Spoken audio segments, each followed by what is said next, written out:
My thing about a captain is a captain leads by example. Man, I just think of Sia when the Springboks play rugby. When he's playing for the Sharks or Province, he's kind of average. But when he's the captain of the Springboks, something happens in that man. He's leading with example. He becomes a Trojan. He's flying all over the show. He's like unbelievable. I'm like, wow, because he's the captain. And his men follow him. He fights. Our captain fights for us. Huh? Rod?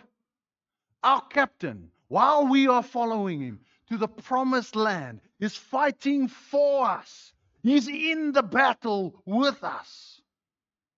That is great. You know what? You're not fighting alone. You're not tackling life alone. You've got a captain. I'm excited about it.